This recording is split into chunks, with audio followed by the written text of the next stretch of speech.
Hello दोस्तों, आज हम स्टुअर्ट डायनेस्टी के last ruler James two the brother of Charles two के बारे में पढ़ेंगे। चार्ल्स टू की डेथ के बाद जेम्स टू राजा बने थे। Charles two became Catholic on his death bed, as I have already told you in my previous lecture, but James two was openly a Catholic in a Protestant country, जिसकी वजह से हम आगे देखेंगे कैसे ग्लोरियस रेवोल्यूशन होता है और कैसे जेम्स को थ्रोन से हटा दिया जाता है। So let's study about James two in detail.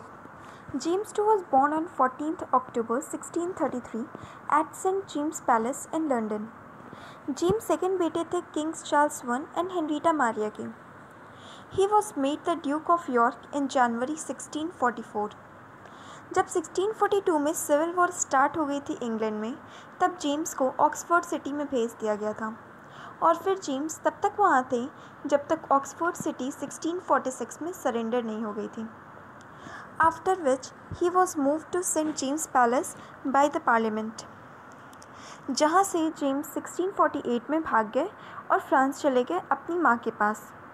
फिर 1652 में जेम्स ने फ्रेंच आर्मी ज्वाइन कर ली और फ्रांस के अंडर 4 कैंपेन्स में पार्ट लिया। लेकिन 1656 में जेम्स अपने भाई चार्ल्स वन, जो स्पेन के साथ अलायंस किया हुआ था फ्रांस के खिलाफ, से मिले तो फ्रांस के खिलाफ हो गए और फ्रांस के खिलाफ बैटल ऑफ ड्यून्स इन 1658 में लड़े। After the restoration of his brother Charles two the English throne in 1660, James was created as the Duke of Albany. He became the senior-most officer in Navy and did much efforts in improving and organizing it, जिसकी वजह से new Amsterdam was captured from Dutch in 1644 and was renamed as New York. Mark this point that New York was historically called New Amsterdam. James ने ही navy को organise किया था second और third Dutch Wars में। ये उसकी आखिरी battles थी जो उसने लड़ी थी। उसके बाद उसने 1688 से कोई भी बैटल अपनी लाइफ में नहीं लड़ी। पॉलिटिक्स में जेम्स अर्ल ऑफ क्लैरेंडन के बहुत ही बड़े समर्थक थे। जेम्स 1660 में एनी डॉटर ऑफ क्लैरेंडन से शादी कर लेता है। फिर 1668 और 1669 में जेम्स ने कैथोलिक धर्म को अपना लिया था, लेकिन चार्ल्स टू ने जेम्स को फोर्स किया कि वो ये बात पब्लिकली ना अनाउंस करें और प्रोटेस्टेंट रिचुअल्स में पार्ट लेते रहें। और साथ में चार्ल्स ने यह भी कहा कि जेम्स अपनी बेटियों मैरी और एनी को प्रोटेस्टेंट फेथ में बड़ा करें, रेस करें। James was always more liking to the Protestant churches than his brother Charles too. He also always welcomed the England's Protestant faith in a very peaceful manner. Even he did the marriage of his elder daughter Mary to the Protestant William of Orange in 1677.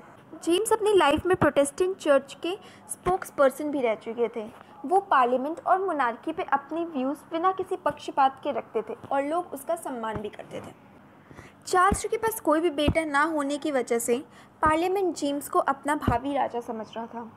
इस वजह से parliament ने James को test act यानी anti Catholic oath लेने को कहा, पर जेम्स ने मना कर दिया और अपनी पोस्ट से रिज़ाइन भी कर दिया। साथ ही में उसने अपने कैथोलिक होने की बात भी पब्लिकली अनाउंस कर दी। फिर जब जेम्स की फर्स्ट वाइफ एनी की डेथ हो जाती है, तब जेम्स एक और बहुत बड़ी गलती करता है, that is by marrying Roman Catholic princess Mary of Modena. 1678 तक जेम्स की कैथोलिक होने की बात से पूरे इंग्लैंड में बस चर्चाएं शुरू होने लगती हैं। जगह जगह पर बस विद्रोह होते हैं क्योंकि क्वीन चाइल्डलेस होती हैं और चार्ल्स के बाद लोगों को लगता है जेम्स ही अगले राजा हैं, जिस वजह से अब जेम्स के खिलाफ पार्लियामेंट एक प्लान रचता है जिसे हम पॉपिश प्लॉट कहते हैं, जिसमें कहा जाता है कि जीसस ने ये प्लान किया है कि वो चार्ल्स को मार डालें और उनके भाई कैथोलिक जेम्स टू को थ्रोन पर बैठा दें। अब जिस वजह से चार्ल्स टू को जेम्स को एग्ज़ाइल में भेजना पड़ता है और इंग्लैंड से बाहर निकालना पड़ता है। जेम्स 1679 से 1689 तक एग्ज़ाइल में ब्रसेल्स में रहे थे। इन 3 सालों में पार्लियामेंट ने बहुत ही कोशिश की थी जेम्स को थ्रोन से हटाने की, पर वो ऐसा कर नहीं सका था। 1682 में जेम्स इंग्लैंड वापस चला आता है और प्रोटेस्टेंट टोरी पार्टी का लीडर बन जाता है। 1685 में चार्ल्स टू की डेथ हो जाती है और पार्लियामेंट जेम्स को नेक्स्ट राजा बना देता है इंग्लैंड का। जेम्स को नेक्स्ट राजा बनाने के पीछे पार्लियामेंट के 2 कारण होते हैं। पहला, तो यह उसका जन्मसिद्ध अधिकार होता है और वो लिबरल होता है। और दूसरा, और या फिर हम एक इम्पॉर्टेंट रीज़न ये भी कह सकते हैं कि जेम्स बहुत ही उस समय बीमार रहता था, इसलिए पार्लियामेंट ने सोचा कि जेम्स ज़्यादा दिन तक तो रूल कर नहीं पाएगा और उसके बाद उसकी प्रोटेस्टेंट बेटी एनी और उसके हस्बैंड विलियम ऑफ ऑरेंज को थ्रोन मिल जाएगी।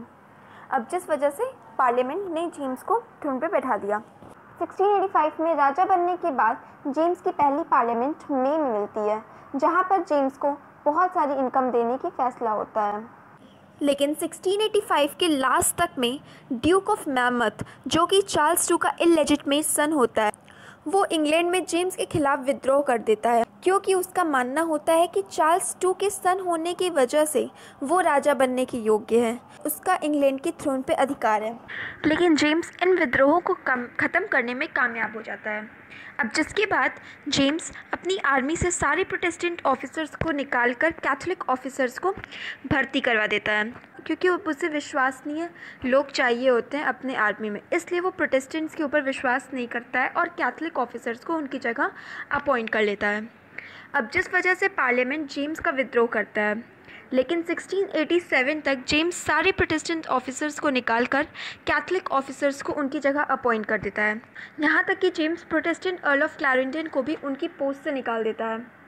अब इस वजह से पार्लियामेंट और जेम्स के बीच में बहुत सारे विवाद होने लगते हैं। हम आगे जो भी पढ़ेंगे वो सब फैक्टर्स होंगे रिस्पॉन्सिबल 1688 की ग्लोरियस रेवोल्यूशन होने में। जेम्स ने डिक्लेरेशन ऑफ इंटेलिजेंस 1687 में इशू किया, जिसके मुताबिक सारे लॉज अगेंस्ट कैथलिक्स को ख़त्म कर दिए जाएंगे और प्रोटेस्टेंट और कैथलिक को सेम ट्रीटमेंट मिलेगी इंग्लैंड में। अब प्रोटेस्टेंट और कैथलिक के बीच में कोई भी भेदभाव नहीं होगा इंग्लैंड में आगे से। ऑल्सो उस समय एक खबर आई कि Catholic queen James two's wife was pregnant, जो बहुत ही बड़ा इफेक्ट डाली प्रोटेस्टेंट्स के ऊपर। और आगे हम देखेंगे कि ये बहुत ही बड़ा कारण होता है ग्लोरियस रेवोल्यूशन होने के लिए, क्योंकि अभी तक ये था कि after the death of Catholic James her Protestant daughter will come through the throne, but now it was that after the death of the James his Catholic son will rule the Protestant country England। इसलिए अब 1687 में English leaders ने William of Orange the husband of Mary को बुलाने का सोचा। दूसरी तरफ बिशप्स जेम्स को मना कर रहे थे कि वो डिक्लेरेशन ऑफ इंटेलिजेंस को इश्यू ना करें, इसलिए वो अपनी सारी मुमकिन कोशिश कर रहे थे, पर जेम्स नहीं माना। उधर इन सब अनवांटेड कंडीशंस के बीच में क्वीन ने एक बेटे को जन्म दे दिया, जिसके बाद अब 30 जून को 7 Englishmen sent a letter to William of Orange to lead the army to England। William sailed and landed at Brixham on Tor on November 5, 1688। James to की आर्मी से बहुत सारे सोल्जर्स विलियम की तरफ जा चुके थे। आधे से ज़्यादा सोल्जर्स ने सरेंडर भी कर दिया था, जिस वजह से जेम्स अब बैटल लड़ने के हालात में नहीं था। लेकिन उसका दिल और दिमाग तब पूरी तरह से टूट गया जब उसकी दूसरी बेटी एनी भी विलियम के साइड चली गई। अब इस वजह से जेम्स को इंग्लैंड छोड़ना पड़ गया और वो वहाँ से फ्रांस चला गया, लेकिन रास्ते में ही वह पकड़ा गया। फिर पार्लियामेंट ने इंग्लैंड के थ्रोन को मैरी और विलियम को दे दिया। 1689 में जेम्स आयरलैंड चला गया, वहाँ पर उसने आयरिश फ्रेंच आर्मी बनाई, पर James was defeated by William at Boyne and thus he returned to France। William occupied the island on the following same year। Also, with the Treaty of Ryswick between England and France, last hope of restoration of James was shattered। This was called the Glorious Revolution or Bloodless Revolution because James को throne से हटा दिया William ने बिना एक बूंद खून गिराए। For becoming the king, William and Mary were asked to carry on government and summon the parliament, and was also asked to sign the Declaration of Right। Declaration of Right का मतलब कोई भी टैक्स बिना government से पूछे अब William और Mary नहीं लगा पाएंगे, बिना किसी वजह के कोई भी जेल नहीं हो जाएगा, किंग और क्वीन प्राइवेट आर्मी अब आगे से नहीं रख सकेंगे। William and Mary accepted the parliament conditions and became the puppet of parliament. After Glorious Revolution government was established in England and monarchy was removed. Also there was a Bill of Rights according to which if Mary becomes Catholic, The throne will be given to Anne, the sister of Mary. James II, the last monarch of Stuart dynasty, ruled England from 1685 to 1688. Thank you.